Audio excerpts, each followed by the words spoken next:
E hoje nós vamos abordar um assunto muito importante, que é a cardiopatia congênita. Dr. Pablo, fala pra gente o que é a cardiopatia congênita.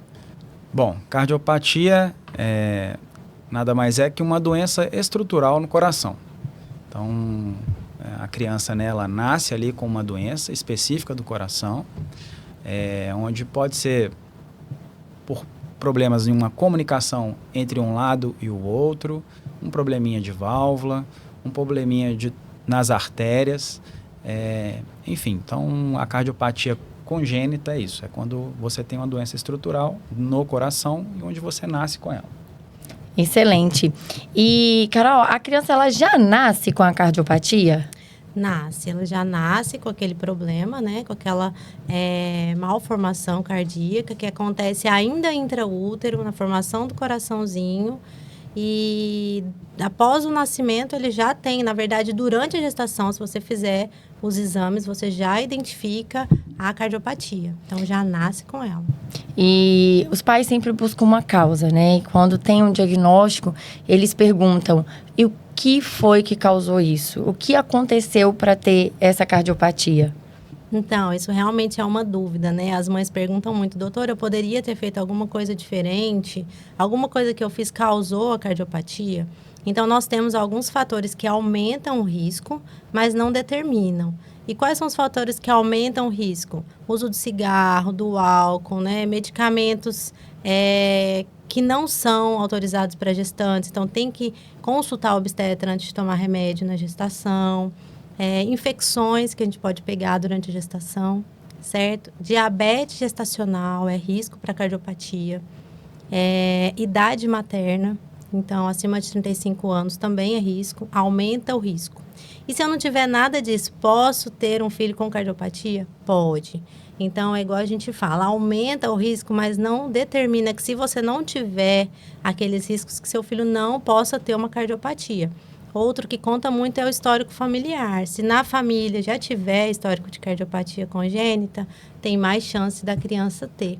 Então, a gente tem que se atentar a esses fatores de risco, né? E sempre fazer a ecocardiografia fetal para fazer ali a investigação para ver se tem ou não.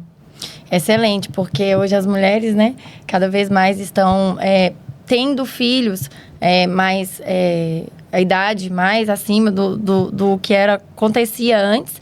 E acaba que elas têm esse medo, né? Então, explicar sobre esses fatores de risco é muito importante. Eu puxo um pouquinho também o gancho em relação ao pré-natal pediátrico, né? Quando a gente fala em relação a isso é muito importante porque a gente faz todo esse acompanhamento. Então, prevenção dessas doenças, minimizar o risco de uma diabetes gestacional, preparar essa mulher para uma gestação.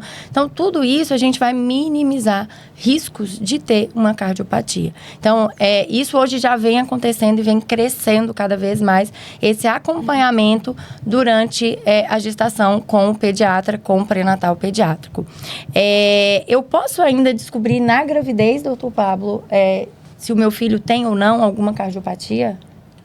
Pode sim. Na gravidez, a gente tem o ecocardiograma fetal, né? Esse eco fetal, existe um período ali ótimo para a gente conseguir identificar, né? Para o ecocardiografista conseguir identificar. Geralmente fica ali entre a 20ª e 28ª semana. Mas o período melhor até ali a 24ª é onde o ecocardiografista vai ter uma imagem melhor. Então, esse período é muito importante e ele vai ser um exame que vai ajudar, sim. Vai conseguir dar um diagnóstico, sim. Excelente. E quando a mãe, né, o obstetra, no caso, a gente mesmo como pediatra prescreve o ecocardiograma, elas têm dúvida. E onde é que eu vou realizar esse exame? Com quem? Qual é o profissional habilitado para estar realizando esse exame? Sim. A ecocardiografia, geralmente, ela é muito realizada pelos cardiopediatras, né? São muitos cardiopediatras que têm essa formação, lembrando que é uma titulação acima, então é uma subespecialização, ele se especializou mais para fazer, né? Então, é muito importante que faça o exame com a pessoa habilitada. Isso é muito importante, porque eu já recebi algumas mensagens, mas o meu filho fez nesse período e não identificou. Mas será que a pessoa, ela é realmente habilitada? Lembrar que, obviamente, a criança ela está mexendo, né? Está ali na barriguinha, está mexendo, ela está em posições diferentes.